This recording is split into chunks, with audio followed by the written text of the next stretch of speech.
Hello guys, welcome in my YouTube channel. Today I will show you this little program that I wrote last month.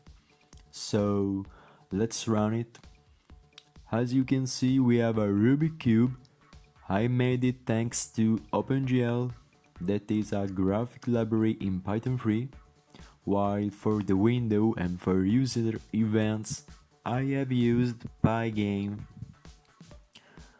So we can press the one button of the mouse and the cube will follow the pointer of the mouse. So as you can see, it will rotate based on our direction, but we can also use some predefined keys like F, G or letter T. So let's have a look to the code. First of all, we have this link which contains all the possible moves that we can do with the cube. For example, if in the code you see some letter and then movement, or some letter and then animation, it's because in the website each move is marked with a letter. So I named the functions based on this website, so you can easily understand what I'm doing with the cube. Then we have our classic imports like Pygame and OpenGL that we can easily install just by typing pip install Pygame or pip install PyOpenGL. Then here we have the functions. Some of them are used to move the cube like a matrix, so they take the cube, that is a list, and then move each element in the way that we want, while the others functions are used to see the animation on the screen via Pygame, so we can see the cube do a specific movement. Now let's go in depth with the main function. Here we have defined manually all the three layers, and then we assemble them into a unique variable that is our Rubik cube. Then here we initialize our Pygame GUI. We set the camera view, so how much we are near to the object, to our cube in this case. We can also zoom in or zoom out like a normal camera does. Then after this we have to enable this specific function of OpenGL.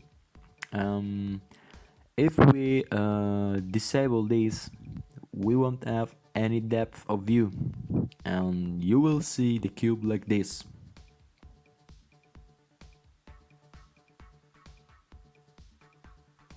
So enable it, uncomment them, and here we have our cube.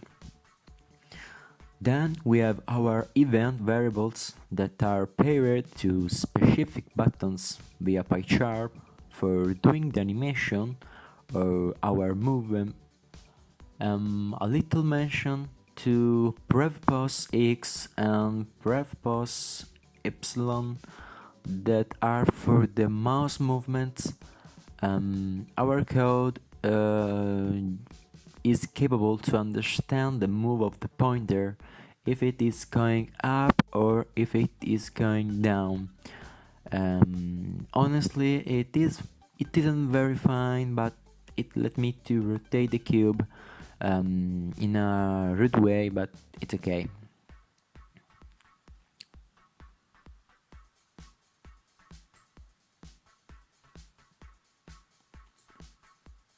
Then we have the core, so the for loop that see if we have pressed some button. We can use button to rotate the screen or do some specific movement with the cube. After that, we have this other OpenGL function that is GL clear, because we need to do that at every cycle, otherwise the program will not work. As you can see, we see a black screen until I press some button and it load, then it load with a move, because I pressed the button, my function as a GL clear inside, so it will show up the cube. But if I don't place it at the start, I will see a black screen.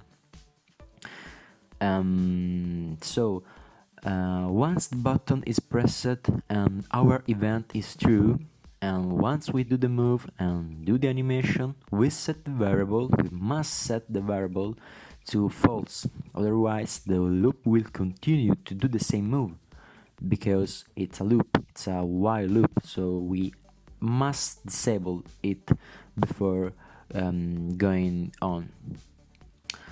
I want to speak about these functions, shuffle and sexy.